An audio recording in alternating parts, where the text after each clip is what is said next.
hot damn, that video is better every single time. The Zoe also gets better every single time. I don't know. I think I've already I've cast it once. I'm kind of full up of it for the moment here. But yeah, massive amounts of damage coming out of Kuro. Not as much out of Spirit, but it was more the threat combo. They just forced everybody back to the fountain time and time again. Trouble Bubble into Paddlestar with the spear layered on top equals flash or death. And Rengar did less damage than Tahm Kench, so that's bad. Unfortunately, when he was banned into a corner, Ambition defaulted to the Rengar, his only other champions played this season. It meant they had no real committal engage, short of an Azir sec play. And they got pushed in, the Rengar did nothing, and they lost. So credit to Afreeca and credit to Kuro. Look at that scoreline. That's the scoreline of a true champion. 001. He was the first before James Bond was the 007. But yet, still, a star in his own right. Yeah, 33%. Just the 3 kills that Afreeca had picked up there. But Kuro will go ahead and launch himself up into that massive tie that we have for second place at the moment. And, I mean, this is probably just going to be people getting burst down. Also some sick Trouble Bubbles. That one over the minion there. He was really on with his skill shot accuracy, and what did we say? What was the prophecy, Achilles? Either it would be very much a Kuro champion, or he would struggle with it. This one fell into the former. He looked great on the Azir, and we're still waiting to see Faker's Azir. We will see other great, Faker's Zoe. We'll see other great Zoes. But at the end of the day, you have to give credit where credit's due. Great picks from Kuro, lane control as well. He played his part, so did the rest of the team, and he never registered a kill on the champion, and yet was the reason they won. I mean, this just, if you guys weren't convinced already, I think this kind of goes ahead and secures it for you. Just ban Zoe in all of your solo queue games. I mean, you look at Ruler. Ruler didn't really seem to know how to play against it. He was using his QSS in between the slow and the stun, so he actually got stunned anyway, so some mistakes against it. Clearly no recent experience playing against the pick, so Kuro probably not going to get access to the Zoe a second time, and we're not going to get access to the same roster, Achilles. No, we're not, and that's going to be on the KSV side of things, which means that Ambition, the star of our brand new intro, will be put on the bench, and Haru is going to be brought in, and Haru is not somebody that we've seen for a while. First game of the season, played a little bit at Worlds. He was the king of spring last year. He and Crown taking MVP votes away from each other before Crown was eventually voted MVP of spring season. Haru is the one known for the Rengar. It almost feels disrespectful for him to be watching his old man Ambition play it on the Rift, but Haru also has always had a bit of a different champion pool. Loves the Kayn in solo queue. If someone wants to get in there and skirmish, this man loves to skirmish. So going to be interesting to see how this affects the team, but also at Worlds, we saw very clearly how shot calling changes when Ambition is not there. What does Haru learn in his extended time away? Are they going to be able to find a hybrid between the passivity of Ambition, the aggression of Haru, but also the shot calling that Ambition brings? Suddenly, everything we thought we knew about KSV is a little bit up in the air. They are always a different proposition when Haru plays. Here we go, into the pick and ban. Afreeca flipping over onto that blue side, which has been the predominant side for victories. Blue side very much has been coming out on top over red. Red side bans for Afreeca game 1, Sejuani, Ryze, and Malzahar, and they went on to ban more junglers in the second round, so we might have to see a first round jungle pick here for KSV. We will not be seeing a Kalista from Kramer, that much is for certain. Not again. Gonna let him get his hands on that one, and I mean, they went for the really ballsy pick on the Gangplank, fully knowing that Afreeca would likely go for the Gnar, and I don't think that they can afford that at all, so maybe we have to see the Gnar banned as well. It's not usually the way that Cuvée rolls. You think back to his series against Khan in the quarterfinals of Worlds, and he took carry for carry after being a tank player for the majority of summer and did great with it. So we know that he can play both styles. Against a carry player, why not show this young buck some of your tricks and try to take it 1v1? That's what I would love to see. But the Camille's banned, so that's one of the big ones for him as far as the carry champions in the top lane. Almost seems like he's daring a first pick Gnar when you see Camille banned on red side and Gnar a very possible first pick. Kog'Maw will not be open. Ezreal open, though, in this particular scenario. Ruler was fine on it, but couldn't contend with the Zoe, so didn't end up contributing too much. Couldn't really contend with just about anybody. Gnar nearly beating him if not for that lifesteal reduction that he had going on, but Kha'Zix is going to be the first pick. And we Denial. still have had some ups and downs with this pick. It is a takeaway, as you say, but Kha'Zix still isn't the most successful here in 2018. Definitely, but Haru defaults to aggressive matchups. He like Keen, for example, needs to have the aggressive edge, and there's not many people that out-skirmish the Kha'Zix. If you want to actually be aggressive, Kha'Zix can turn around ganks. He can do so much. So it will be ultra comfort for Rula, that much is for sure. He will be jumping on, and here's a bot lane KSV knows how to work with. Braum Varus gonna get snatched up here. Afreeca with the Ezreal still available. Could just decide to take it here, or else potentially have it banned against them in the second round. You have to For now- smile seeing things like this, but we do see right now at least the flash of the Gangplank. You could see why it was drafted by KSV. They wanted to play their side lanes, but they lost in too many spots. And the global and the fact that he was run over by the Gnar was too much. And Afreeca are putting together a very fearsome draft on blue side in terms of sheer power. Will it just be the Gnar lock-in at this juncture? It will be banned against Cuvée. If it's not taken, it's the last pick on red side. Or does Cuvée have something else prepared for us? Well, Ezreal will be the pickup as expected. There's the instant lock on the Gnar, so no big surprises here from Cuvée for us, but we will get to see this mirrored matchup and see how Cuvée handles it, if he can be as oppressive as Keen was. We know he can be, but will he be, like you say, is the proposition we'll find out. Will we see the Zoe ban here, as Zoe in the second round is very possible from the Afreeca Freaks? Waiting a long time on their first ban. You see Trace on screen, the pick ban coach. Tarek. Banning away Tarek. Actually trying to make the bot lane a little bit more brittle and then maybe attack that seems to be the plan here so far by KSV. Banning away the Ambition special, the Zac, as everyone seems to be taking on the reverse cosplays here in side of KSV. We already had Ambition as a Rengar main this season, so the Zac's going to be banned away from Haru. Leaving Zoe up again would be playing with fire by KSV, but they're going to do it. They ban away the Azir. So yeah, Zoe still on the board. KSV maybe wanting to take it for themselves as that first pick once we exit the ban phase, perhaps. Would still be a bit surprising, and it will be on the board if Crown wants it. And away Haru's Rengar, which was even more respect than Ambitions. Two different ways to approach it. It's going to be, you would imagine, a very risky jungle pick at last pick if it is left there, and we see Crown considering it. He's just been on the receiving end He's gonna of lock a it in. paddling, and he's going to be doing some paddling of his own. Here a cheer from the KSV fans. First visit to the Zoe by Crown. All right, 2 games in a row.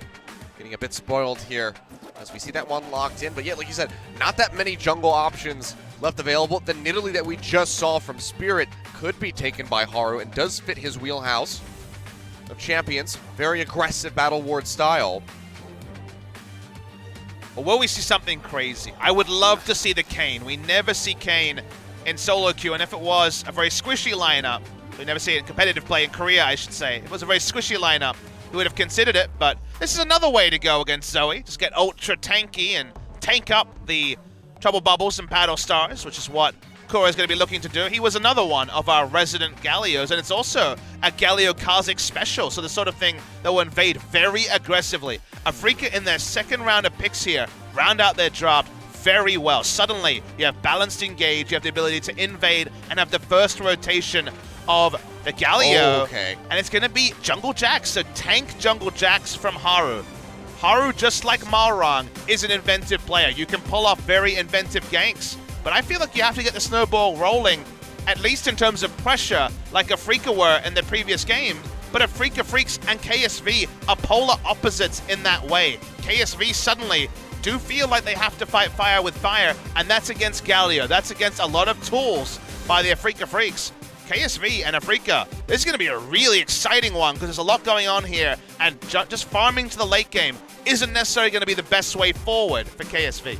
Plenty of tankiness, plenty of people that can sit in front of the other members of the Afreeca Freaks and just tank up those Paddlestar shots with little worry. Galio and Alistar both are going to be having to soak those up if Crown gets deadly, gets ahead in the early stages here of game number 2. KSV already lost their first game of the season so far. They don't want to lose their first match. They want to tie this up and go to game 3. Really like a lot of what Afreeca Freaks have done in the draft, though. So when it comes to draft, just showing once again the Galio priority is back in Korea. It was confirmed in the interview with Lava saying, well, I was just playing what people were playing in scrims. I went early in the week. I got to show it. Clearly is going to be a big favorite. Always been a good friend of the Kazakhs as a duo. Haru will want to scrap, but the Galio and the Gangplank can back him up really well. There's no guarantees that KSV will be able to force a game 3. Well, looks like we might have plenty of scrappiness on our hands with the GP, the Kazakhs, the Ferris, the Jacks. I'm looking for an all-out brawl, Papa Smithy. Let's see if they can deliver on that as we load in for game number 2. See if Afreeca closes this out nice and cleanly, or if KSV will tie it up and take us to game number 3.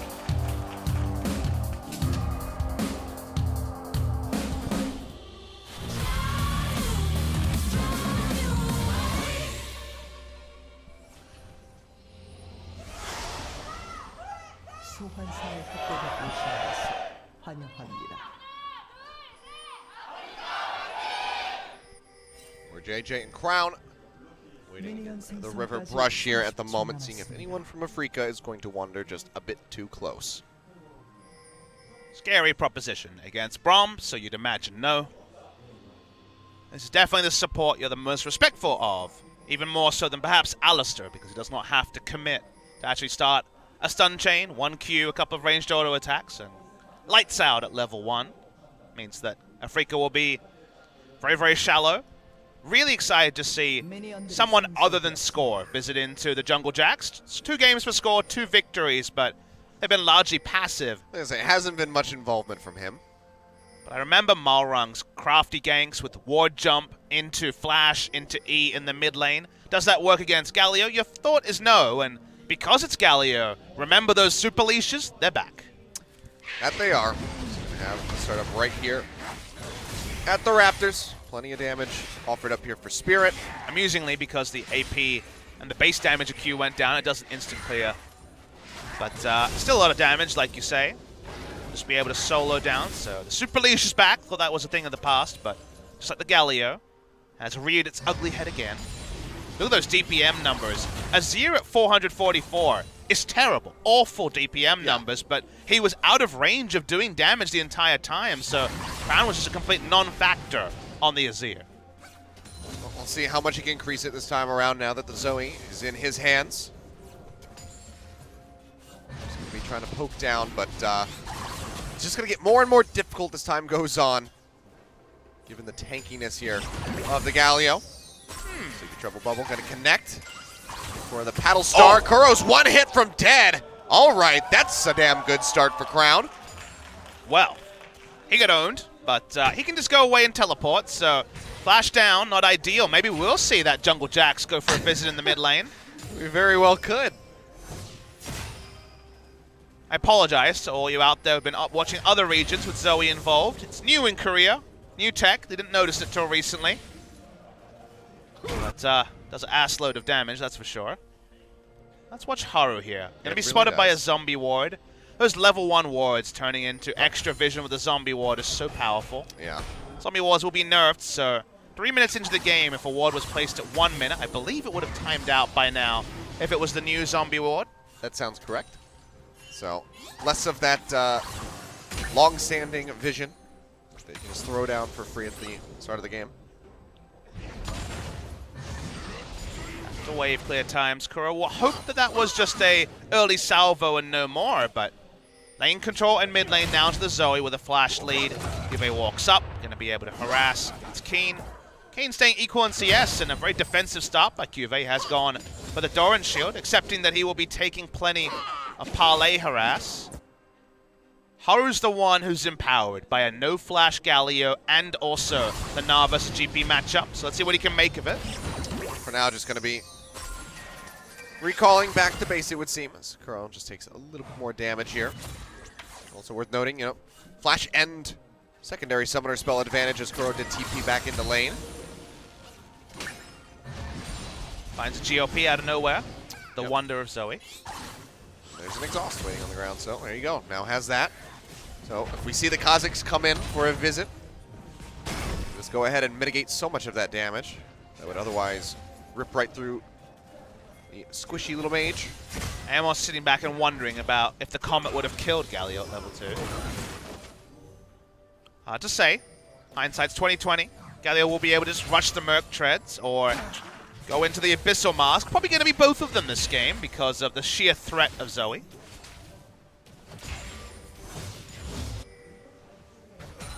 Haru does rule the jungle as well. So, good start so far from KSV. Ultra Comfort in the bot side. Whenever you think of Varus Braum, you think of Ruler and Core JJ in combination with Ambition on something like Sejuani. You're taking a lot of harass here. Not sure if that was a turret shot off screen, but lower than you'd expect for the Gnar versus Gangplank. Yeah, it's going to be sending him back to base. So, bit of a reprieve here for Keen. Seems like he is just going to go ahead and take the time to back off as well. Just being a jerk. Aftershock on the Alistar. The fun times of the Alistar with Unsealed Spellbook seem to be limited to just a couple of our supports, Gorilla most notably. Otherwise, looking at the summoners again, full tank press the attack Jax is the favorite in the 2018 season, trading off base damages. For another one, and that's a pretty nice chunk going through there, even, considering there's already a Null Magic Mantle sitting on Kuro. Towards Mercs first, you'd imagine, but it could just be Negatron, given that Abyssal Mask has for a long time been a core of Galio builds. If you're new to Galio this week, it's kind of become a big pick. We've seen a couple of tank Galios, but most exciting was the Protobelt Leandri's Void Staff that we saw from Lava on his Galio earlier in the week. Quite inventive. Kind of look at every item as Galio now and see it as somewhat viable, given that since last year to this year, a lot of the power was jacked onto ratios as bot lane. Down. Yeah, there's going to be ultimate coming through. Ruler's probably dead Keen, here. and Ruler is in a really bad spot. Pops the heal, but it doesn't matter. Kramer's there for the follow-up. Gets the kill. Now Core JJ also going to get chunked out, but they can't pursue in for the double kill.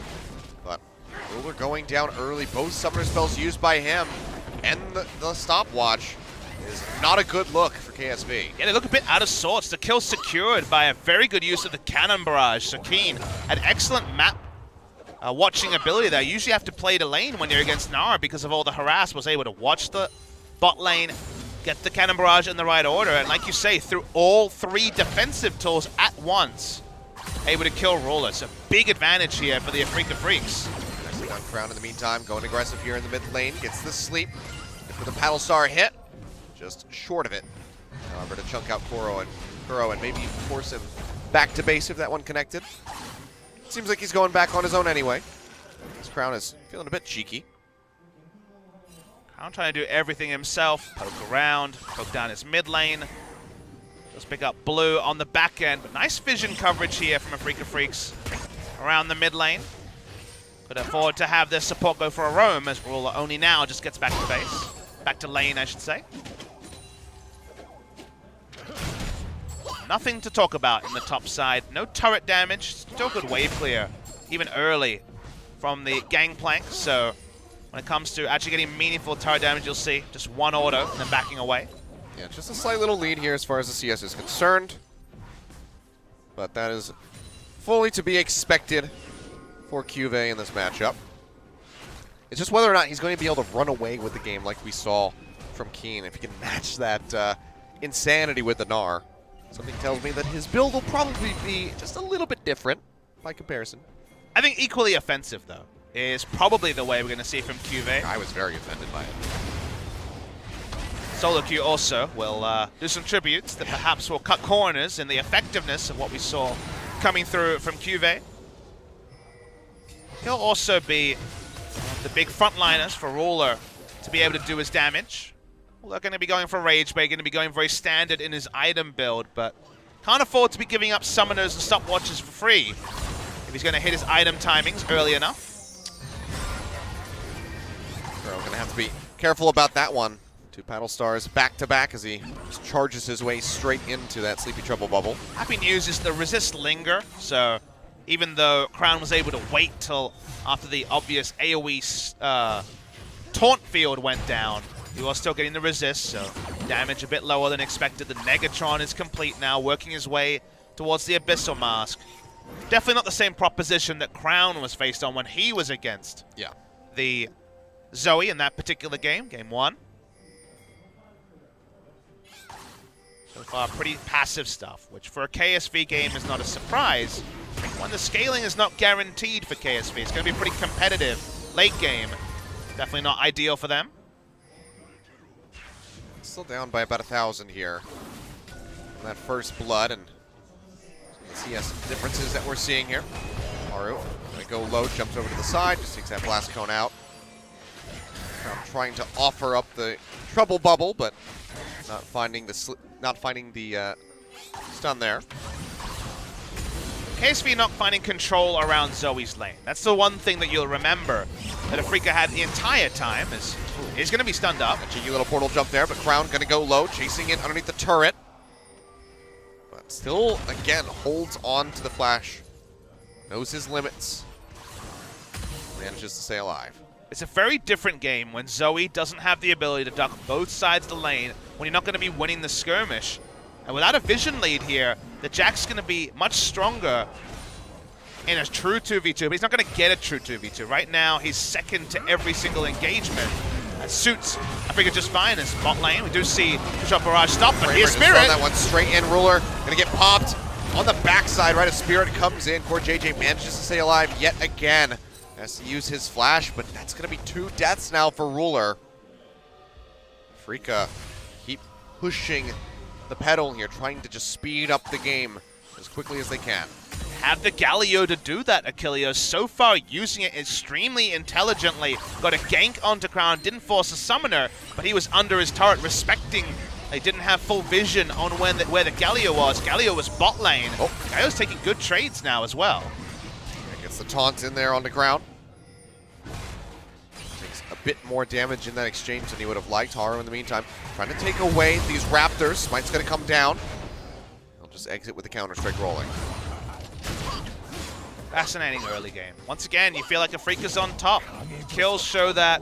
The gold lead shows that. But again, the most impressive thing to me is how they've played around the Zoe. The fact that I would take Zoe Jackson a 2v2 over the Galio Kha'Zix early in the game pretty reliably. But they've scouted around any windows of power from KSV. Put down smart vision. While that vision is starting to go away, it's been an impressive early game performance by Afreeca. Crown just sieging backline minions here, just trying to clear those out, keep as much pressure onto that turret as humanly possible. Why does QV have no items to a Trinity Force? He should shop sometime.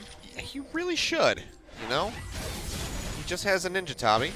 Clearly has a lot of gold in his inventory. Can we please observe his flip to the gold? I would love to see how much he's I believe that's the biggest item discrepancy we've ever had at top lane. It's obviously wildly misleading, but it looks hilarious right now. Yeah.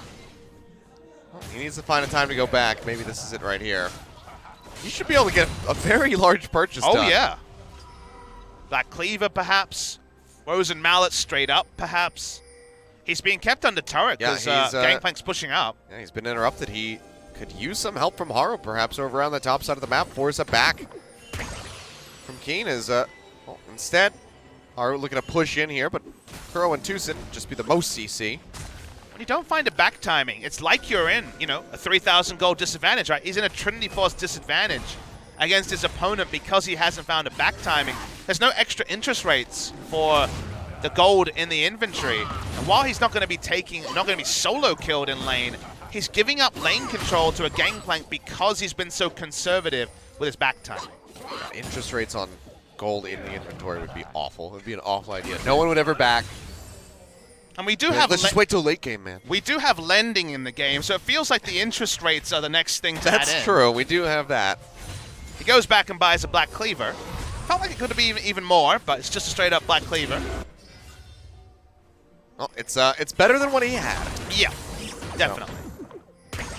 Still going to be a step in the right direction. Can help him contain and control this lane a little bit more here. Is Spirit hunting in for Crown. Flash away. Keep him safe, but not from that one. Tucson wraps around the back. Cannon Barrage comes down. He gets stunned up, and Crown, he just gets popped. Kuro finds the kill, goes in for the charge looking for Haru, but he's got the stopwatch to keep himself safe. But now the mid lane blown wide open, and it's going to be a 4-man roam. coming through here as they try to knock this down for first brick. Because I love the map play here from Afreeca. They had a control ward through the river. He thought he was out of dodge by flashing, but there's the Alistar. The mid lane turret is so super low. The Zoe laning phase is going to be ended very soon. Pop up there on the Kramer, the Glacial Fissure, but they can't follow up with the concussive blow, so he'll be quite all right. Crown just now going to be respawning, has the TP. If he wants to go down perhaps to the bottom lane and just let his AD and support sit in mid. Seems like they're just going to go ahead and reset things, but mid lane turret taken extremely low. And the problem is that Zoe doesn't side lane particularly well. In a short lane, she can get out of problems with just a flash, just a cleanse, but in a long lane, she can be chased down. She doesn't have an escape. Well, maybe not, given what just happened. That's kind of the crazy thing here, is that they kind of have to stick with this lane assignment, which allows Galio to sit in mid lane with items specifically to counter the Zoe, and then has the first roam as well. So everything working for lane assignment for the Afreeca Freaks. Their roaming has been super good. This hasn't really been a trait of their play in previous series so far. But here, just turning on roaming that we didn't know they were quite as well tuned for. Kane receiving pain on the top side, but 17 CS behind with a gold lead, perfectly happy. Yep. And Haru has found absolutely no counter this game as Spirit's back in mid. About as effective as the Rengar from Ambition last game. Just hasn't had much going on, you can see. Magic damage shield. It's just not doing a whole lot right now. Problem for Crown is, what do you build second? Because Void Staff would help you do some damage to Kuroba, wouldn't kill him. And Void Staff has pretty low value against anyone else on the team of Afreeca Freak. So the second item purchase here, Liandry's, perhaps will be the choice, but doesn't feel too fantastic either. Kuro is at the point where he does not care about Zoe's poke. Yeah, I think maybe honestly you just have to play around, try to melt somebody like Kramer in Spirit at this point. Gotta find success in that endeavor. Or not gonna find the hop, not gonna find the stun. Spirit gonna make his way out. Pushing back in, he's gotta be careful. Let's see, he wants another death to his name. Tucson gonna go low, Glacial Fissure comes down. Just knock him up, roots up the others. We'll draw out the barrage. They were disengaging, so after his first great barrage, that one a bit wayward. Turning on to Haru, haven't had to see a hero's entrance for a second time. The first one used to great effect, turret diving in the bot side, and that is a very low mid lane turret for Crown. Sitting around there for a while. Battle ward happening for Spirit. They're going in. Just trying to buy time. Yeah, looking for the stun, does find it. This turret's still just going to be chipped away at by those few minions. We had a lot of hypotheses about why Afreeca, or how Afreeca would do better in this series. Not a straight answer, but the one thing I wondered was, if Spirit is in a good spot, how does the shot calling look for Afreeca Freaks? And I think resoundingly we can say, when he has confidence in his team, when he himself is not being counter-jungled like we saw Cuz relentlessly invading his jungle in Game 2 of the series earlier this week, they look a lot more reliable. I think from ahead, Spirit is evolving into a very solid shot call. It's probably a team effort in the early game, but all in all, the roams this game, the drafts have all been very intelligent. Yep. And KSV, so long have they just stood back and kind of weathered games. They can't really confidently do that this game, but they're going to be forced to. This is another really clean early game by Afreeca. Turret still standing. First brick gold still on the line here. With about a 1,500 gold lead for the Afreeca Freaks. Juve trying to outtrade Keen. A bit of damage in. But you can see, this GP is hitting this point where he can just go ahead and very reliably clear out the minions. So getting damage onto the turret is going to get more and more difficult here for Juve.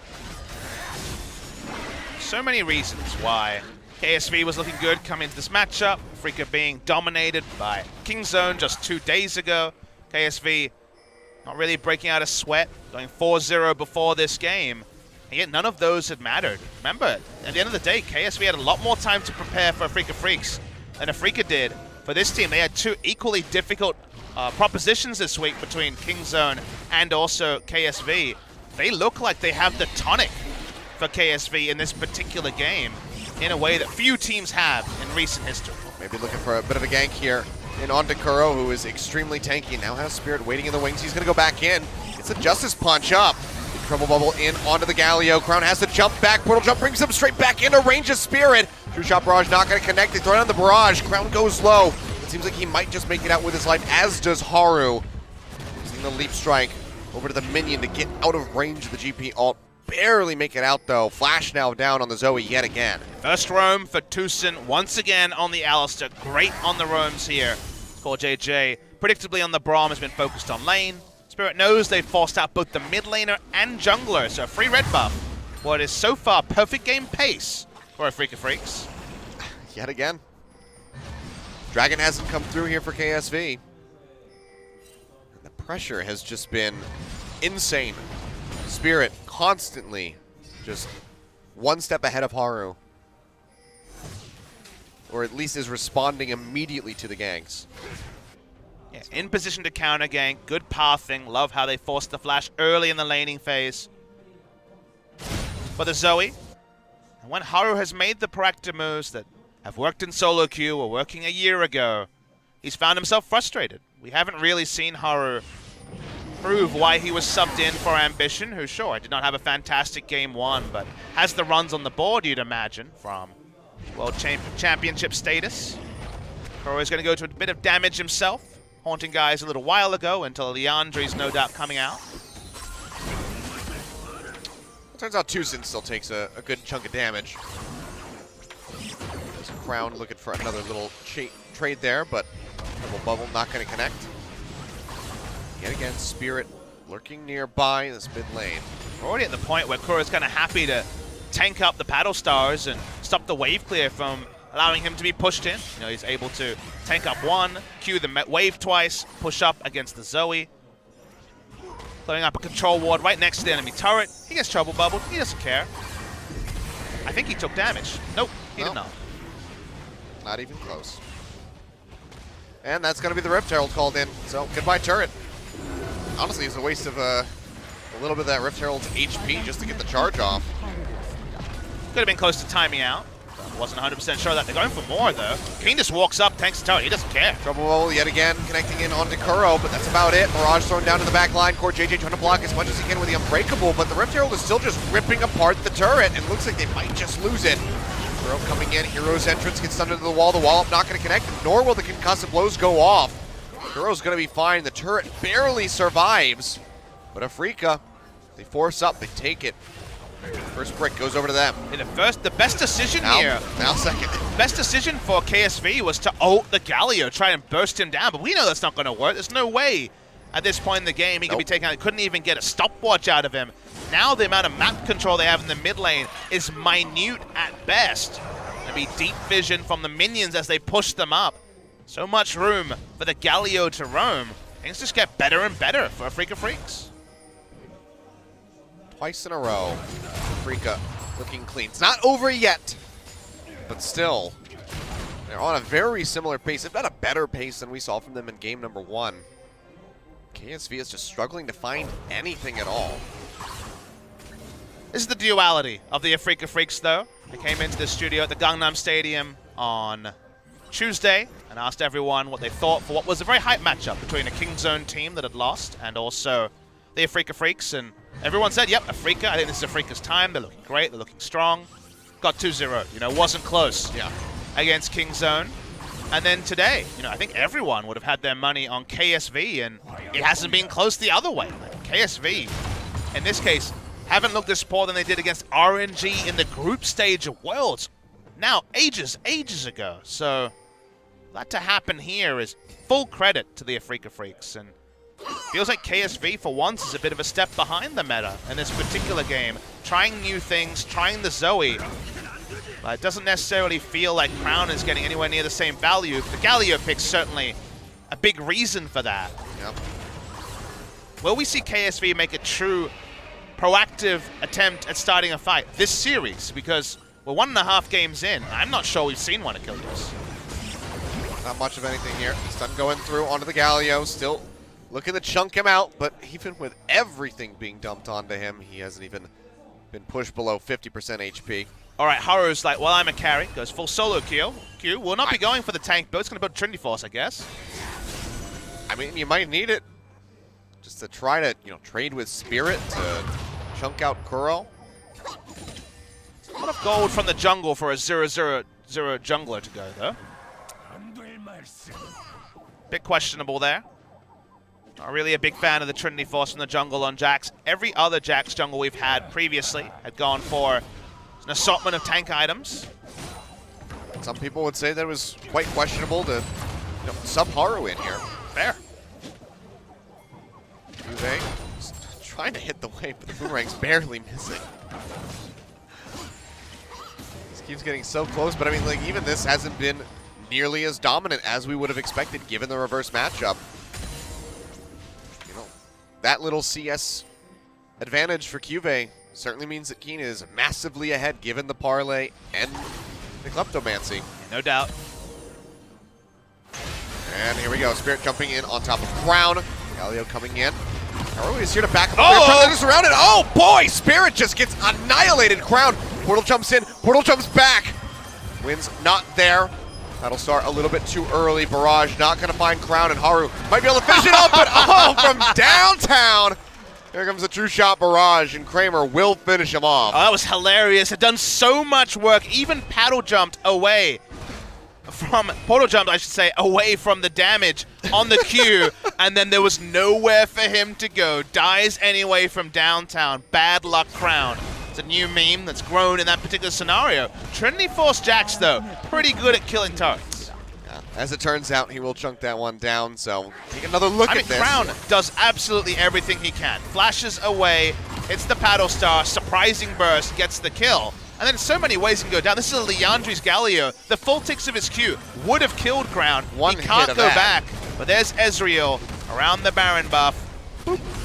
Bisects the angles there. Some great geometry coming through from the Ezreal. It's another one. Not nearly as good of results there.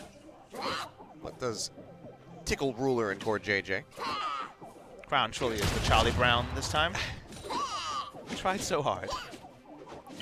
Didn't work out for him, but at least it was, a moment of brilliance by Crown and the side of KSV in what has been a series dominated by Afreeca Freecs.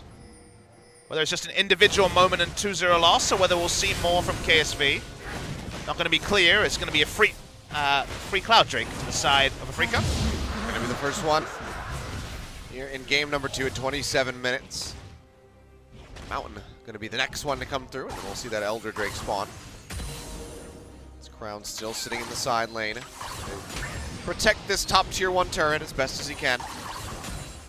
Delaying the game. No flash this time, so there is a repeat from the Kha'Zix, as he was predicting there with the trouble bubble into Just making sure it's not. the brush, exactly. Would love to get some advanced vision down, but he's gone for the scrying orbs. He doesn't actually have the ability to just put down a yellow ward and provide himself coverage.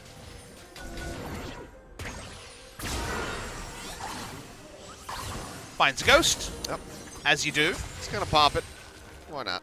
Charge back into the lane there. As Kramer just jumps forward into Core JJ's face. He's going to get rooted down by the Chain of Corruption. Straight into Glacial Fissure. Popped up, goes low, but the Hero's Entrance might have just saved his life. Haru skirting around the outsides here. Find his way in with a Leap Strike, but looks like he might not be able to do so. And Ruler seemingly will get out with his life. His skill shot accuracy always been one of the biggest traits of Ruler's Varus. Also his team fighting, very, very strong on this champion. They do actually draw more resources out of Afreeca for the first time in a long time. Both Galio and Gangplank Globals are down. Potential for them to get a pick and force something bigger. Checking the Baron. That would have been very bold of KSV. Ooh. Almost had it. Definitely the most oof champion is A few is pixels Zoe, off. because you're always a couple of pixels away from just killing someone straight up.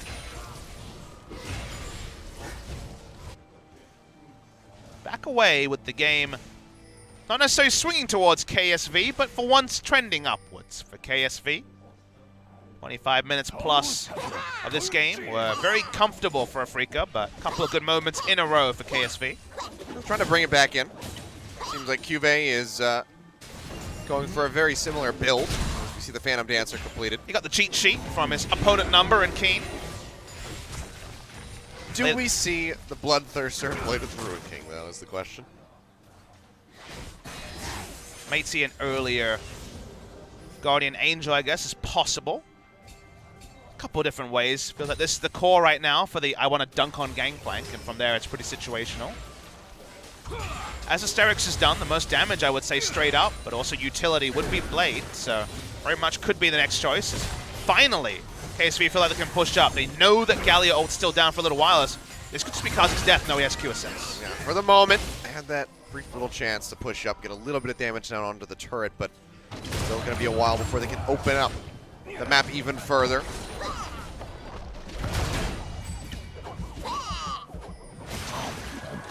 See here, QV still just trying to chunk out GP where he can, but really nailing him with the boomerang is proving to be increasingly difficult.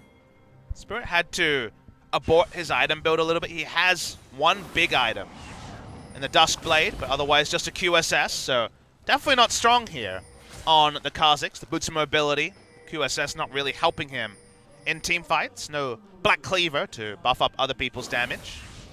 Does mean he has to be very careful with his positioning. And Haru has been sitting on this Joram's Fist for a while. A couple of different ways you can go, Sterix Gauge or Frozen Mallet, both possible. Remember, it was Khan on the Jax who loved the Frozen Mallet to chase Nars in what was a top lane matchup at the time. It's going to be Sterix onto the Jax, so right. Ninja Tabi, but also the 30% tenacity when he pops the Sterix shield.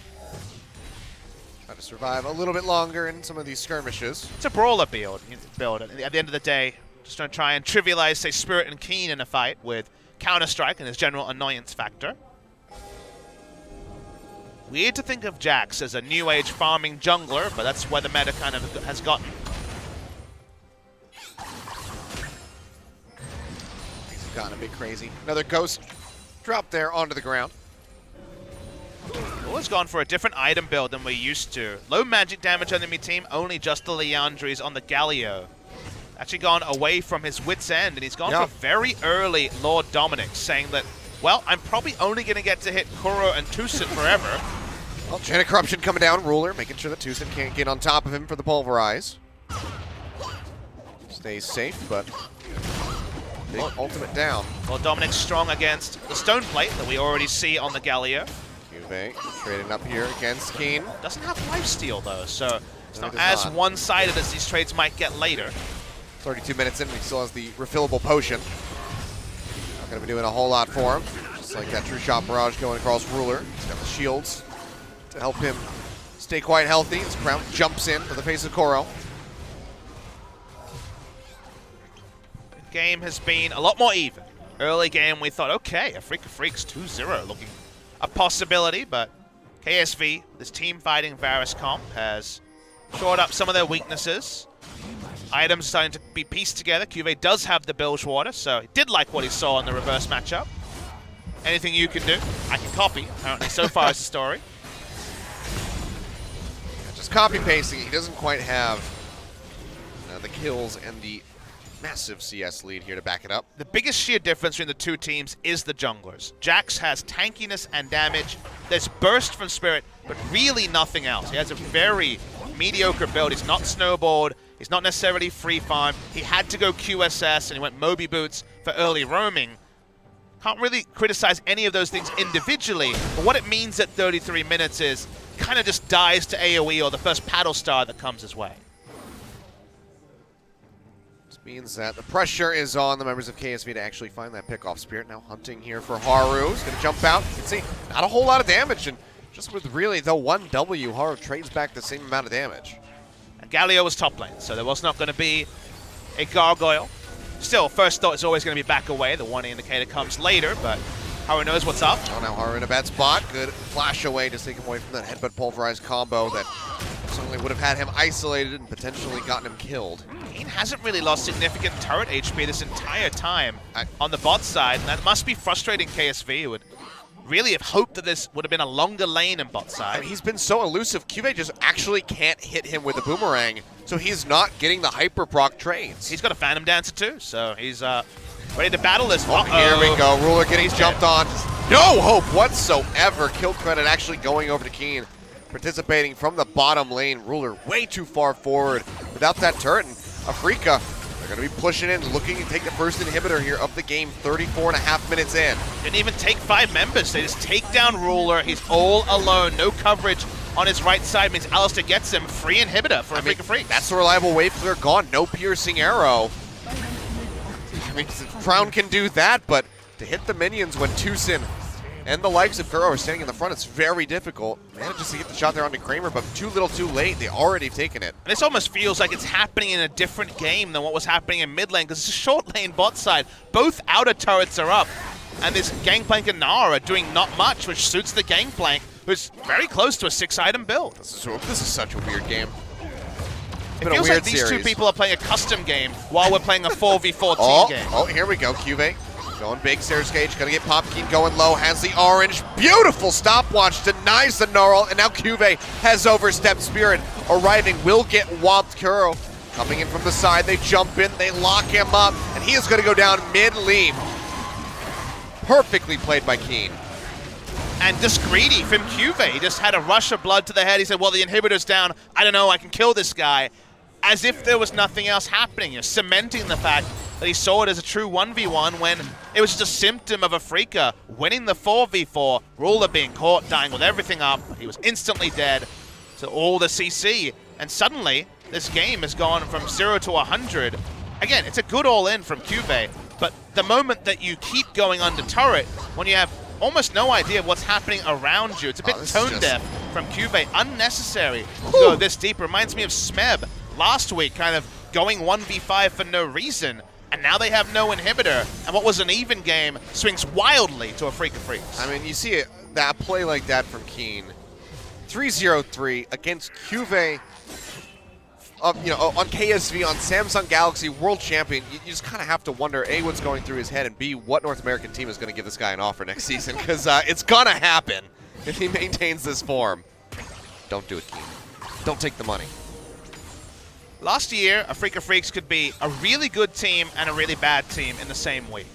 It feels like right now, Afreeca Freaks can be an excellent team and also a mediocre to bad team in the same way. It feels like their high has gotten higher because the opposition they're doing it against have reinforced in many ways. They've beaten KT. They are on the precipice of 2-0ing KSV. We don't know how the reliability will be. We don't know if the Kingzone game was just one kind of little snafu and they'll get everything correct afterwards. But it's games like this where they have been very reliable and made very few mistakes over the course of 2 40-minute games that you kind of get worried if you're KSV, and you kind of get excited if you're Afreeca. Yeah, I mean, I'll have to hold that thought. Actually, Glacial Fisher coming through off the backside of that. But Pulverized Engage. Kramer has been taken rather low. Kuro now here to do body block for the Ezreals. He goes ahead and gets healed right back up. Able to push out mid lane, but Ruler there solo doing it means they don't have much coverage on Baron. That Baron started. Yep. Go ahead, start this one up. Haru does have the GA. Might need to try to hop in, but almost certainly would get taken out. Really going to try to get this one out. Here. Yeah, beautiful by him. And might even be able to walk away with his life as the rest of the team comes and backs him up. But no, not quite going to happen. Now Chain of Corruption catches in onto Kramer. Comes away with the Arcane Shift. Cannon Barrage slowing up the rest of the members of KSV, so not going to be able to find the kill there onto the Ezreal. Cuvee, a consolation prize as he finally finishes off a tier 1 turreted bottom lane. But Baron has gone over to the Afreeca Freaks, 3 minutes on that clock. And, charging down the top lane, not going to be something very difficult for them to accomplish. I love what rating teams on how they defend a Baron start. Tucson was a monster there. Oh, yeah. Headbutts away. Also went for the Pulverize. Spirit wasn't on the Baron to start. He was also there for a potential pick and then the ability to turn onto the Baron. They get it with no threat whatsoever. And Afreeca Freaks, again, cover themselves in glory with how they've played this game. So I was going to go back to what I was going to say before that engagement. I agree with you. It seems like the ceiling really has gone up for this team. We just need to see what the floor is like for them, because before there wasn't that much of a discrepancy. Now maybe they could they can play this well. I'm just hoping that they don't manage to suck super poorly as much at the same exact time on any given day. Never sure. Again, only third series of the year. Many things can change from now to the end of the regular season, but so far, Afreeca Freecs' best has been very, very high, and against KSV in a spot you didn't expect them to be this dominant. They have looked dominant. KSV has looked out of ideas in many different ways. Picks like the Galio and the Zoe have both been better than what Crown could really handle in this particular series, and they keep pushing up. Again, there's another outer turret up and the top side to be taken. It's been a very weird game. Inhibitor went down. It's so bizarre. Yeah. Inhibitor went down before we really had bot lane turrets down for some reason. Well, now Pinch coming through here onto Cuvee, so that turret's going to be falling right now. Does get taken out by Keen. Bringing up the Baron-empowered minions to look for this final inner turret. And it's going to be the next inhibitors. So much damage going down onto that one. Seems like KSV might be able to hold it for the moment. They are getting wrapped around on by Kramer and Tucson here. We should be careful trying to pressure out this inhibitor by themselves. Sleepy Trouble Bubble, jump away with the Arcane Shift. It's going to take a bit of damage, forced to use the Flash. Threat of the Jax using his Flash and his Counter-Strike does draw out Summoners, so something to talk about. But Keen walks up, they take out another inner turret. Haven't been able to assault down the inhibitor. That's terrain where they will have to take a risk in order to pick it up, and the Trouble Bubbles can come from every direction. Still fine for the Afreeca Freecs. 30 seconds left on Baron. They'll feel fine about the Baron power play. Keen once again is going to be at 6 items. So does Boots, so I assume something big is coming. I mean, that expires in 25 seconds. You got the Elder spawning in 33 now.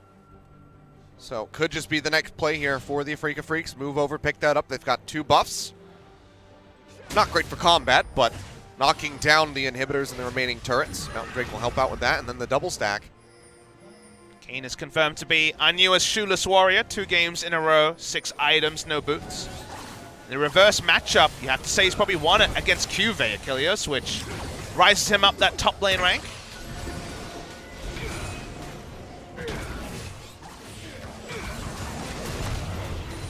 Can KSV show us some of the magic? They've had magic aplenty in recent months. Looks at a premium here. Going to take their 3rd outer turret of the game. Kha'Zix's not there, so they knew they could 41 walk and a up. half minutes, yep. Do take down that outer mid turret. I mean, Spirit's job was to push up the minion wave to put extra pressure around this Elder. Oh, okay. Turns out Tucson still takes quite a bit of damage. 5 items onto the Zoe. Means she cannot be trifled with. Can Crown pull off one hell of a turnaround? It looks like it's going to be Afreeca looking for the engage. Susan looking for Crown, can't quite get her as he jumps away with a flash. Susan going low, pops the ultimate, staying alive in the fight for the moment. It seems like Haru is going to be the one trying to get in here and lock him down. Counter-Strike goes in, finds the double stun, trying to finish off Keen. Goes low, will get the pop on the GA. Now Kuro going in. Hero's entrance, gets the knockup but can't get the finish. Goes in, Justice Punch does actually manage to finish off Ruler. But so far, it's going to be a 2-for-1 in favor of KSV as they try to hold on. Crown skirting around the outside of the fight with a portal jump, trying to lock down onto this Galio. Will be able to do so, will be able to get the kill. And suddenly, KSV have a way back in here, potentially. Yeah, team fight victory for KSV. Haru monstered this fight, just rushing straight in. There was nothing Kramer could do. Jax used to always be the champion in the late game, ran at the enemy AD carry and they could do nothing. This was an initiation from the side of the Afreeca Freecs. Nice flash from Crown, stops the Buffet headbutt Pulverize from hitting. But watch Haru, who just runs at Kramer, and even with 2 people peeling for him, there's nothing they can do. He turns on to Alistar, who had already ulted earlier. Still Haru is going. He gets popped out of the Guardian Angel. They have to turn on to Kramer to try to peel for him. But they can't peel Haru and also the other threats. The Gangplank dies for free in the backline. The hopes and dreams of a Game 3 are not gone completely. Crown makes the ultimate there. The portal jump looked like an escape summoner, and we're back to going fighting. Straight into a fight at the Elder Dragon. Spirit goes in, finds Crown. Maybe everything that KSV just pulled off is undone. Freak up moving back over. Will get the Elder Dragon. TP coming through from Kuro. Minion wave at the top inner turret will have to be answered, but now Afreeca, they go back in, they get rid of that Zoe, and now they've got 2.5 minutes on an Elder Dragon buff. And even more importantly, Crown spawns the same time as Baron. So whether that means a rush down or just complete Baron control, that'll be possible. We're going to get a replay of all of this. Crown walks up to harass, and then Kramer runs straight at him. This time the headbutt Pulverize can't be flashed away from. A couple of huge shields are not enough. Crown playing with fire, got burnt that time. So did his team in KSV. Third degree. Baron spawning in 14 seconds, as you say, the 2-stack Elder Dragon buff for the members of Afreeca. If you're KSV, do you even try to fight this out? Answer in game 1 was no. This game is closer than that, but the 8,000 gold lead was snowballed to 10,000. Without the Zoe, they don't feel strong enough to face check Rush. They don't even have the threat of the Trouble Bubble. It's gone. Got absolutely destroyed. So Baron buff, Elder Dragon here for the Afreeca Freaks.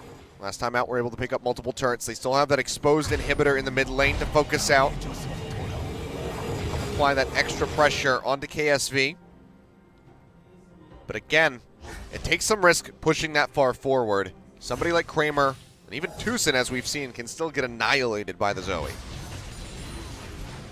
Recreating Haru, kind of winning that fight for them around the river is going to be difficult. They're going to be much more aware of the limitations of their carries against the Jax, who's about a minute and a half away from picking up his Guardian Angel again.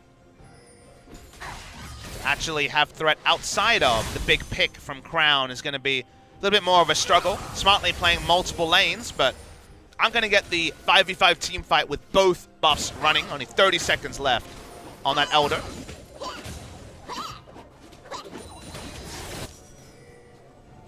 Haru waiting in the wings. Seeing if Spirit's going to push further forward. Seems like they don't think they can get the catch and instead just need to bolster the mid lane. Haru in a side lane himself. Truly is a Jax in the late game. That's why you see Afreeca try to find an inroad to mid lane. They don't have anyone to truly engage apart from the Alistar and Galio. Galio is that secondary engage. Bubble almost connecting there onto Kramer. Would have been quite deadly for him. Gotten hit, but minion clear here coming through from both sides is quite strong. He's going to get hit this time up because he chooses immediately standing in front. But Fisher comes down, Kramer down to about half HP. In a barrage answered from Keen. Tries to clear out the minion waves here. Very hard to evaluate if that ult trade suits KSV or Afreeca, but one AoE slow is down for both sides. It's going to back away. It does delay Baron buff, so it does mean the Baron buff duration starts to be wasted. So you'd say advantage KSV with that reality. Haru's going to return to the top side. He's at 6 items already. He's a monster of his own creation. Very tanky build, but no space for something like the Titanic Hydra. It's going to be Hysterix and also the Trinity Force for threat. GA back up for him, though. Spirit's still lagging behind. Looking for that final item. For an Angel Duskblade Scimitar. So he's got quite a bit of AD. But like you said, no real tankiness outside of the revive that I'll see from the GA. Waiting with bated breath here. KSV can't push out very far from their own base, but they've never lost the inhibitors. They haven't lost full map control. Baron was given over free. Was timeout in 20 seconds, and no real gain in map position for Afreeca from that Baron. Means that the pick onto Crown wasn't as consequential as it appeared on first glance. Item cap for ages has been keen in both games, but on the GP for a good 8 minutes now. No boots sold yet on the side of KSV. That was a big barrel. Quite a lot of damage, to say the least. QV fortunately doesn't have double lifesteal. So much of that, so some sort of budget Callista going right on with this Nart. Just get a Hurricane, do his best impression. Why not? Wouldn't be the first Hurricane Gnar that we've seen today. No. The last we'll see forever is waiting for Ruler to also go for a bootsless build. Difficult to do against a Galio. Even with Trinity Force, you are deathly afraid of being squished by the Goomba Stomp ultimate in the hero's entrance. And it seems like Afreeca just have to let the game extend to an Elder Dragon or a Baron. That's the sort of only sort of objective that will draw KSV out of their base. Till then, just going to be wave clearing, fairly neutral positioning on minion waves, but nothing else to talk about from either team. Yeah, not really. Gold doesn't matter at this point. Hasn't for a while. Still a ways out from another Baron, even further from another Elder. So it could just be a lot of, wave clearing going on for the next few minutes until an objective spawns. It doesn't necessarily... It feels like in the past when we've had games like this where, like, well, it's necessarily going to be dragged out. You kind of always knew who was going to win. In this new meta where everyone's a super hyper carry with massive damage on every user, Titanic Hydra now actually is finished onto Haru, so even more threat coming from him. You're never 100% sure. We don't have the Telltale sign. We don't have an Azir on the Rift because those don't lose post 60 minutes. That we've definitely learned. But for now at least, the inhibitor is still up. So an inhibitor turret's been down for 15 minutes, but no inhibitor yet taken by Afreeca. Yeah. And not even really any damage onto the other inhibitor turrets either. Afreeca just haven't been able to get into a position to siege up. The kind of wildcard variable here is just how strong the Jax is. Usually you can't have the jungler parked in a side lane and not have him monstered by someone, but this Jax is basically a top lane Jax in jungler's clothing, so you definitely have to respect him. Sleepy Trouble Bubble there onto Tucson. See how much damage he can take. Quite a bit is going to be the answer. Spirit goes in by himself, has to jump out of there. Here's entrance coming through. Wasted. From Kuro. A lot of stuff going down there. Now going to get jumped on. Concussive blows coming through. They're going to be turning all in onto the Galio to try to finish him off. He goes back in with the Justice Punch. Crowd very low in the back line. Can they finish him off? Knockback from the Gnar on the Tucson. Stops him. Spirit goes in, tries to finish him off. He's one hit from dead. He manages to get him as the GA gets popped. He now coming over the wall, trying to offer up his services to help keep Spirit alive, and Kramer has gotten rid of Haru. This could be it, but Ruler manages to get rid of Tucson. It's a Freakus fight, but they're not actually able to get the fourth or the third member and close out the game. They trade up. It's still a 2-for-1. Baron spawns in 25 seconds. Their jungler is still alive. It should still be Baron, a Freak of Freaks. But then the question is, can they actually utilize it to break the inhibitor to get onto the turrets? Because in the past, they have not been able to do that. They'll have a little bit of space where Haru and Crown are still dead. There are two monsters of damage. Oh, they're just going to go mid. straight into the mid lane here. Kuro's still alive after all of this, so it's 3v3, but Spirit makes it 4. He just rips this thing apart, so they finally go ahead and break this. They could try and end the game, or at least take some Nexus turrets. Still 20 seconds on Crown. Looks like they're going to do just that. QV chunked out. Has to jump back, but yeah, no minion wave. It's quite far away. They're going to go ahead, peel back, and just likely hightail it straight over towards that Baron. 15 seconds before Haru is alive. That's plenty of time for them to chunk this out. And Crown just got monstered, I assume by a barrel combination. I couldn't see what chunked out all of his HP, but that would make the most sense. But there, just a shield, and the Zhonya's delayed the inevitable. The Baron didn't have a fight, just died instantly. Yeah. From all the focus damage of Afreeca, they'll recall. Again, they trade up, but predictably in this meta and in this game, not a sheer victory, but an effective one. Hopefully we'll have a replay for you guys so we can take a closer look at Crown getting eliminated there. Spirit in the back line, the MVP of that fight for sure. If Crown had stayed alive, Haru spent a lot of time, went through his Guardian Angel just chasing down threats in the back line, trying to be a distraction. They needed both his carries to be raining damage on the other side. Didn't get that value out of the mid lane that time. Just didn't really get the ability to get multiple rotations of paddle stars. That was the big problem there. Well, looks like we might just have another double buff play coming through for Afreeca as they clear out this blue side jungle, get some wards down. 20 seconds on the Elder Dragon coming up. Do KSV give it up? Oh. It's been their MO, but that paddle star heading onto Spirit might change the equation. He's going to have to go ahead and get healed up here.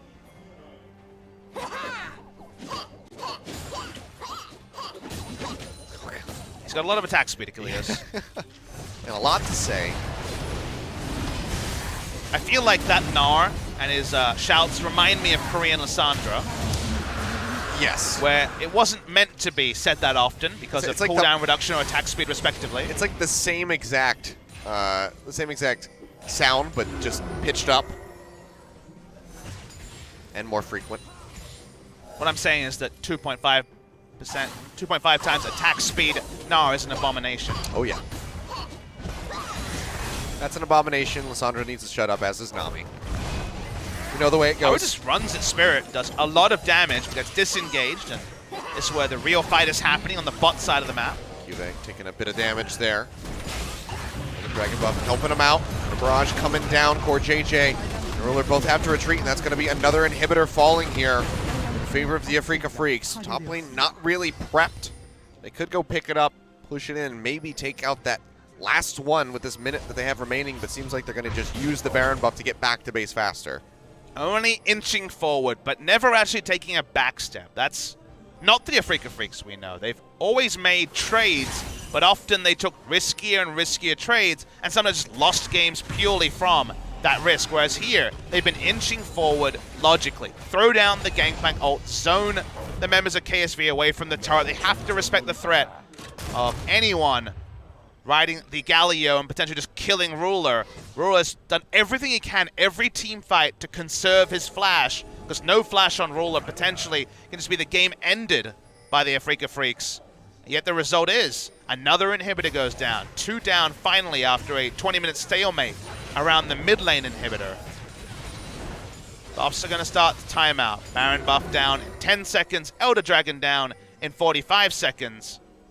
Love to end the game with the buffs, but it's all about the victory here. It's all about the process by the Afreeca Freaks. Moving up the wave. True Shot Barrage thrown out there by Kramer. I think he was trying to clear the wave, but actually didn't hit any of the minions. Either way, have that up very shortly. Haru waiting over the wall. Crown coming in. Just gets a little bit of damage down onto Kuro, but that's about it. Trying the same plan again. Barrage coming down. Ruler chunked out so low from the barrel. Has to just go back to the fountain. In all likelihood, Juve up here in the front line. Just as Punch comes in, he gets deleted. Turret's down, inhibitor exposed, and Afreeca looking to win the game right here. Haru has to flash away. Keen goes in the chase. He's still got the Guardian Angel. Gusaplos will lock him up, but he's still going to be fine. Finishes off the inhib. All 3 broken here, and Afreeca don't want to overstay their welcome. Even with Juve taken out, they will go ahead and peel back. Even the most reliable members of KSV are getting targeted this series. Ambition subbed out after game 1. Haru preferred to him in the jungle in game 2. Ruler dying 2v2. It did involve a Gangplank ultimate, but it wasn't the sort of calculation that he's known for on his ever-reliable Varus. It's like the old family car that's always purred along, always been reliable, just once, out of almost nowhere, starting to give way, and KSV here are being targeted by Afreeca Freaks, and through the mid lane, it feels like the rock, paper, scissors has been won by Afreeca Freaks 2 games in a row. First game of Zoe for Kuro, completely outdoes the Azir from Crown, and then Crown picks away the Zoe and gets counterpicked by one of Kuro's old favorites in the Galio, what we can see does very, very competitively against the Zoe. And speaking of that Galio, he's there, and they want to end the game. He's just charging from above mid. Inhibitor has respawned. They'll go ahead and finish that off. That one off quickly as Tuzin goes in, gets the pop-up on the Crown, who goes golden immediately. Kuro here waiting for the taunt, finds multiple members. The kills have not yet come in. They're looking for Crown. They finish him off. Spirit finds the kill yet again. Haru jumping in, tries to get on top of Kramer, but he kites his way back with the arcane free chip, hitting. firing away, trying to finish off Haru, but he can't quite get it, and that's actually going to be a fight for KSV. 3 members dead on the side of Afreeca, only for Crown. Threat on everyone except Ruler, who is 6 items. I see you holding on to your head there, Achilles. We're no closer to knowing the victor here. It seemed like it would be KSV, but watch the replay. Everything onto Crown. Massive value of the Zhonya's. Zhonya's through. The hero's entrance does eventually die, but it takes a while. And Ruler is 6 items, double crit, Infinity Edge. Not just on hits, no wit's end in this build. Everyone is turned onto. He's allowed to play front to back for the first time the entire game. He mows down 3, and that does mean that KSV get another life. But can they get anything in the meantime? Seems like the answer is going to be no, because they have 3 waves of Super Creep still pushing in, but this is a, unfortunately, familiar story to us, Papa Smithy. If you're at home and want to know what the magical number is It's 102, and now 94 minutes to dream was what we saw last time, but 102 will mean that my birthday will be hit this game. We are 44 minutes away from it, Korean Standard Time, from my birthday. I'm going to get matches on my birthday. I didn't know I would get 2 best-of-3s and an extra game, but getting more and more like that. We could still go to a 3rd game, Achilles. Anything is possible. Is this the best or worst present that you could get? It's a present, I could get. Present. Not sure which, what to associate How about it a with. Baron? Those are apparently free. Oh, yeah. It's going to be starting that one up, and I remember when you had to work for your Barons, when you had to have a multi-step plan. Now it feels like they just hand them out to everyone. everyone except KSV. There's a sign. Turns out it's actually a pretty elite club. There's a sign that says no KSVs on the Baron. Well, just still trucking along. Elder Dragon gonna be a ways away. How is Afrika. this happening again? Bot inhib has respawned, and I don't know what you're talking about. This is the first time this has ever occurred. Zeke's Convergence on Tucson. You know it's late game when Zeke's Convergence put out. Where's my Zarot portals though, Achilles? We haven't seen those yet. We haven't hit that level of desperation yet. There's no one with Ornn items. There's no Ornn. Can't shout about that this time. Seeing Afrika try to push multiple lanes. Kume's been able to push out top, so this is only 2 lanes for them to play around. Just need one of the luckiest trouble bubbles in the world onto Kramer for KSV to be given a chance. See Kramer and Tucson still just trying to get that inhib taken down yet Jax again. is a monster of wave clear. Things not said very often. I think Afrika can still burst down a carry and win this game. They really prefer it was Ruler after the previous fight. Yeah, I mean, they have to be so careful, though, because Keen doesn't have his Guardian Angel. I believe Spirits is down as well. Yep. So what you're saying is they should wait it out for a bit. I'm saying that they're mortal at the moment. Oh, Kramer! Going low, Trouble Bubble not going to connect, but he still takes a ton of damage. Raj comes down, still just trying to hit him in the back line, but catches the Cannon Minion instead. Waste Wait on now. the Gangplank ultimate, you have to say. Yeah, just a bit. Wave Clear is still so strong, but they just can't walk up. They need Keen to be able to hit this in melee range, and if he does that, he will die. How many games have we seen where a Gangplank tried to hit a turret or inhibitor, died, and the team lost the game? This happened upwards of 3 times. This seems like a pretty lost endeavor here by Spirit. Kuro will come to back him up, but I think Haru could just kill them both in a 1v2 at this rate. Does draw KSV a bit thinner. Trouble Bubble. Trouble Bubble goes through onto Keen, but he's got the orange. Keeps himself safe. True Shot Barrage tossed out yet again, and the top inhib has come back up as they continue to try to break this. It's definitely happier times when it comes to lane assignment. Haru runs back in, Spirit's like, nope. That Cannon Minion's almost got it, man. It's trying to finish it off. Couple more hits. There Hey! you go. They got it. What does it mean though, Achilles? We still don't know. OP with the Baron buff. This one down to half HP, and by the time they finish this one off, I'm sure that mid will come back up as well. Tucson getting slowed up, takes so much damage. Glacial Fissure comes down, he'll get popped up.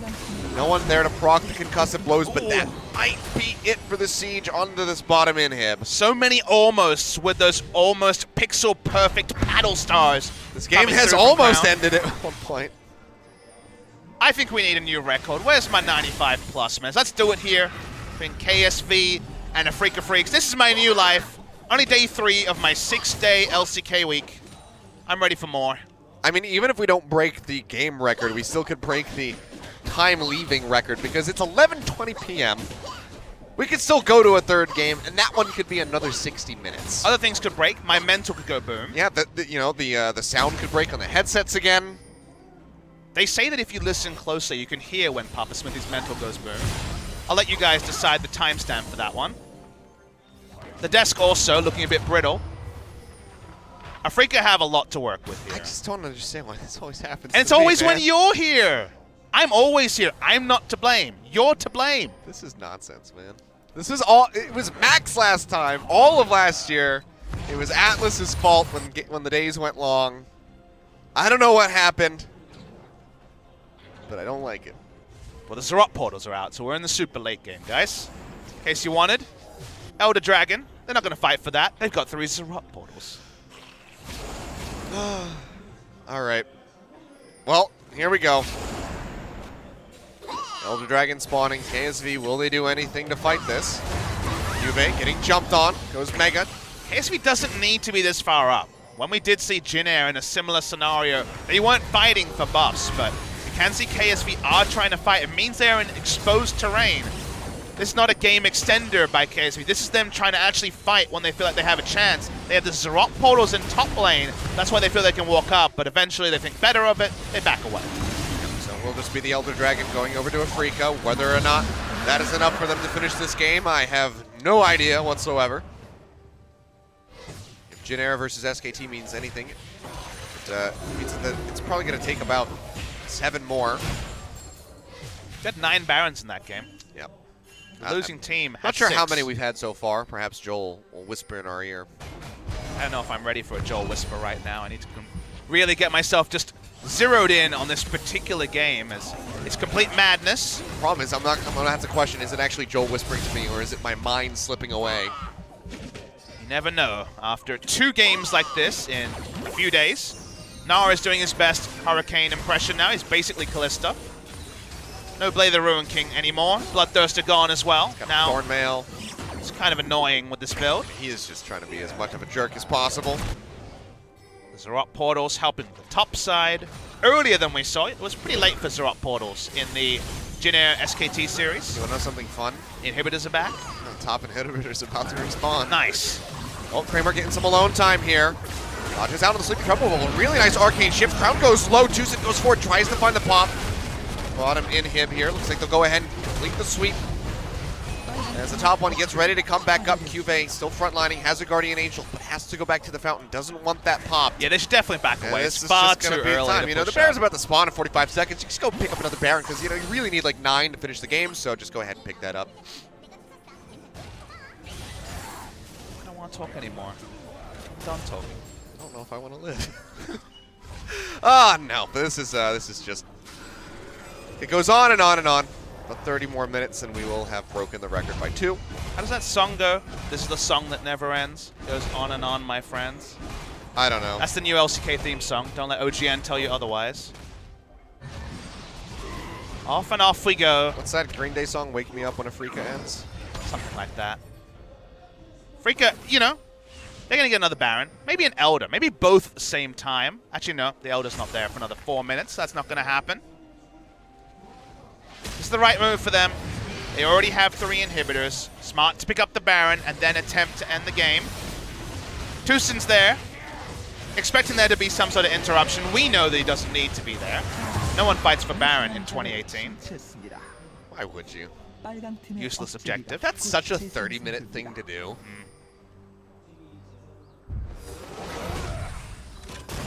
And this is the new fashion of League of Legends. 60-plus minute long games. Feels like 35 is the new 25, but not as an age conversation, but a short game conversation. They're going to push up. I'm sure there's some people that would like to think that. They have their minion waves coming at the same time, something that SKT wasn't able to do with any reliability. They really weren't able to play their side waves as much as they wanted to. There's no Sivir on the side of KSV, and while you can do a Sivir impression as Varus, you're not quite the same. One inhibitor's back. That's what has to happen.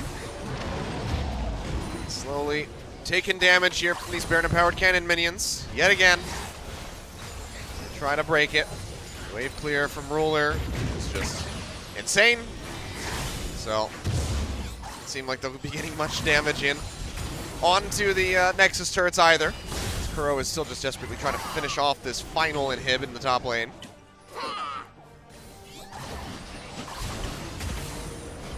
Again, with the Hurricane, a bit of backup wave clear, but not a Sivir to ricochet crits. Their wave clear is slower. Means the minion line should push up more reliably.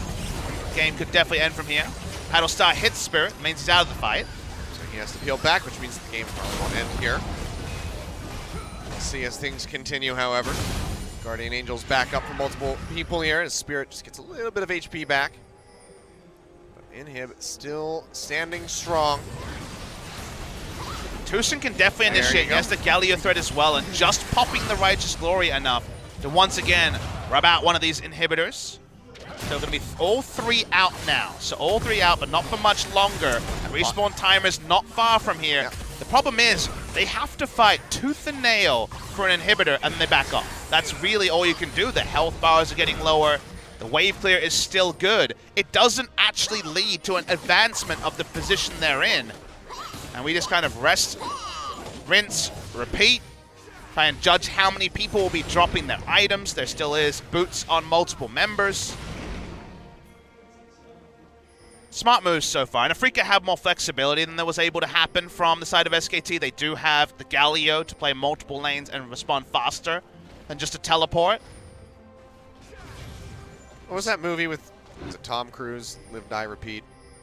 Oh, you mean Edge of Tomorrow? Edge of Tomorrow. Good movie. I feel like I'm stuck in Edge of Tomorrow right now. Some hybrid of Edge of Tomorrow Yeah. and also Groundhog Day. Yep.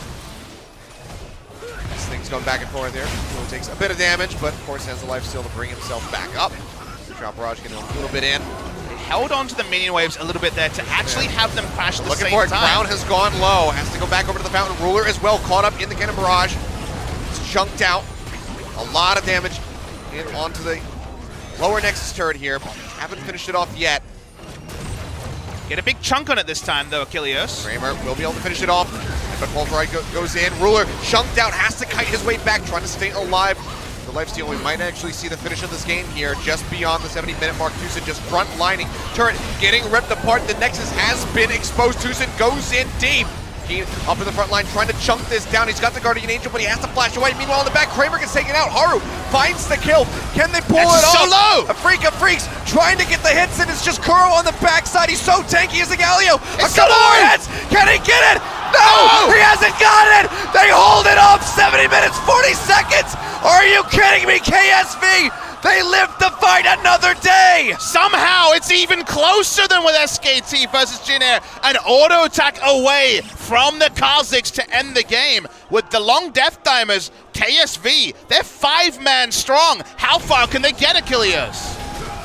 55 seconds could on win. Kuro. They might be able to take this all the way to game 3, Papa Smithy. The flash is coming through. Just to trying get to close close. the distance to the turret as quickly as they can. The TP coming through from Cuvée from Crown.